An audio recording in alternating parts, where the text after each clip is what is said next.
Hello everyone, this is In-Game Arts with another unboxing of the offline product game review. This is Wreckfest for the PlayStation 5. To jump right into it, this physical copy here just claims it's just the base vanilla version of the game, so the on-disc version is 1.0.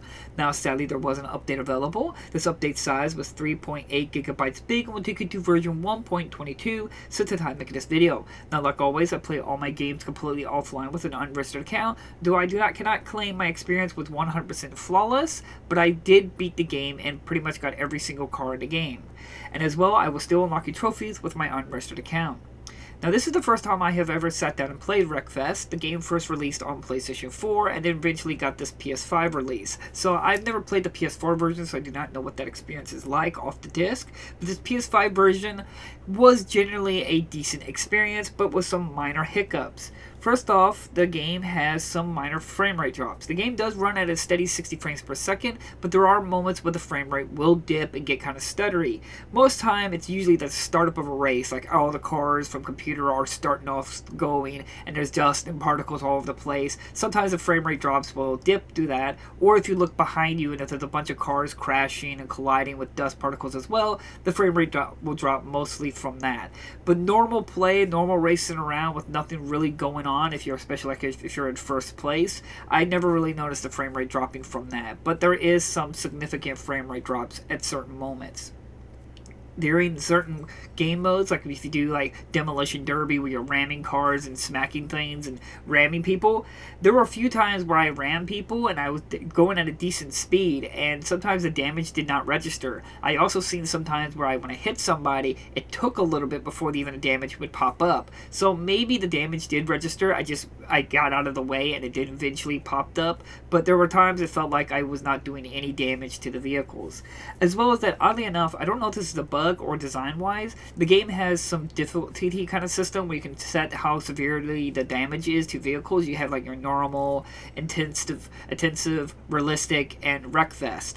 Well, Wreckfest was very odd because anytime I turned that on, vehicles never received damage anymore. Their health bar would never go down, but their vehicles, engines and parts and stuff like that would still get damaged. So I thought that was really odd. So the games like Demolition Derby, if you turn it on Wreckfest mode, and at that, I'm assuming this is a bug because you cannot destroy any vehicles. Everyone would have their engines and suspensions and tires and stuff like that blown off, but no one's health bar will go all the way down if you turned on Wreckfest mode in terms of the severity of damage to vehicles.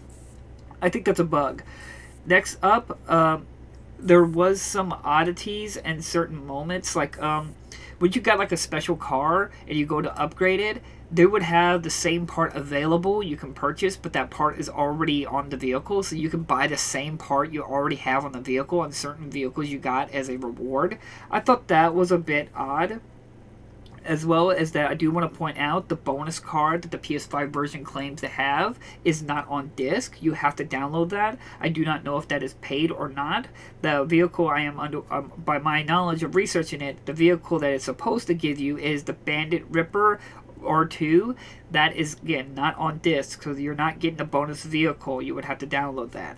As well as that, I did have noticed in certain moments when I was racing around, I did notice some DLC cars that they're not in the game. Like, I 100% completed the game. I 100% all the races, I first placed and did all the bonus targets, and I did not unlock any specialties vehicles. And there was a few times I swear I raced against a vehicle that was not in the game, so I'm assuming those are DLC vehicles.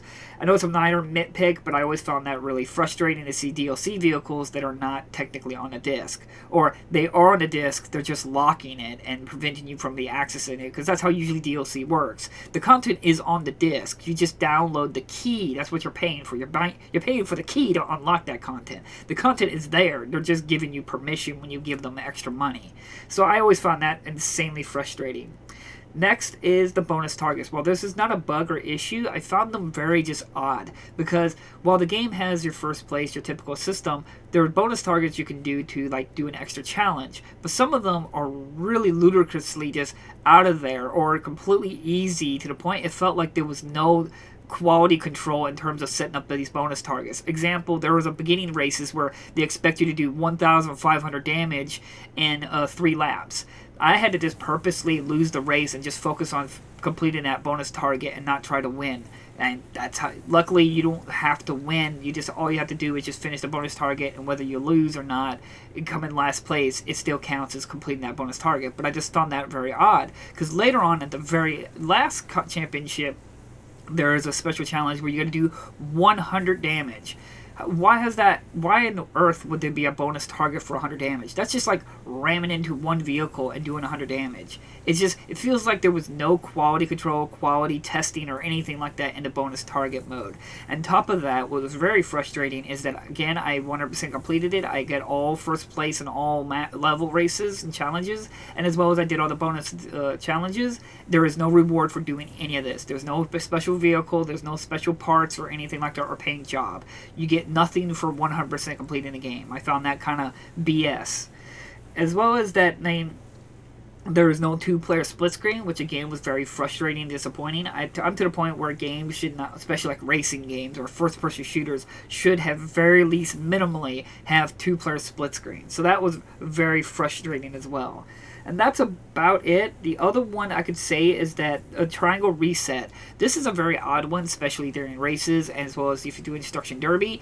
If you hit triangle to reset your vehicle, to reset your position, this is generally good if your vehicle gets stuck or you're in a bad position.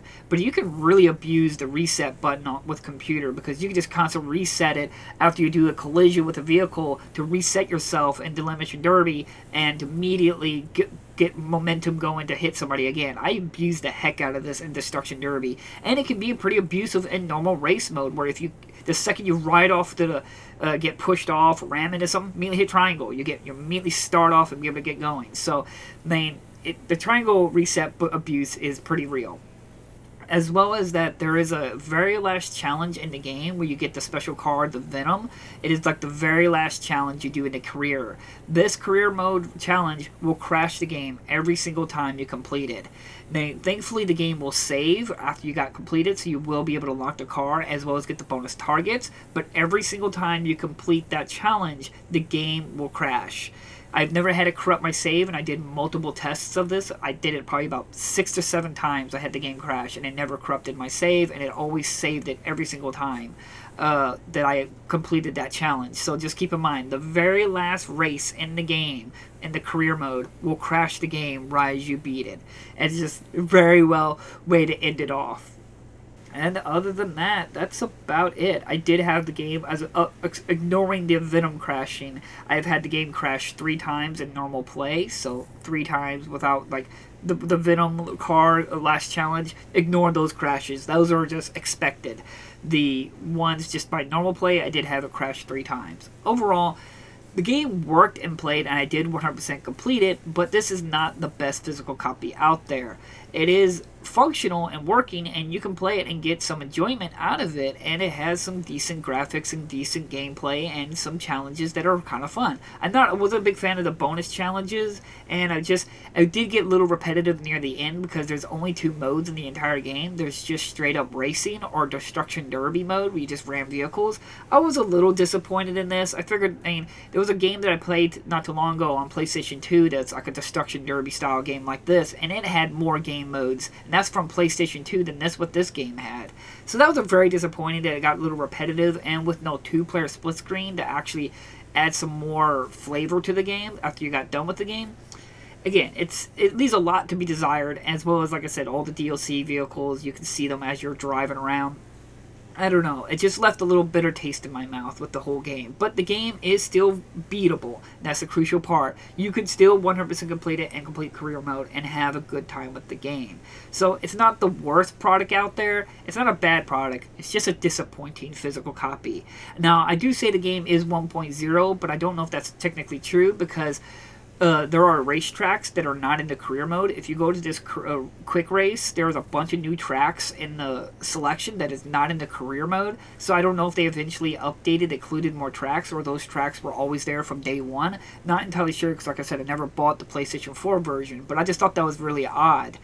And I just think that that's very interesting that there's got these extra racetracks that you never get to see during career mode, which would have been kind of cool to break it up, because eventually you feel like you're playing the same racetracks during career mode.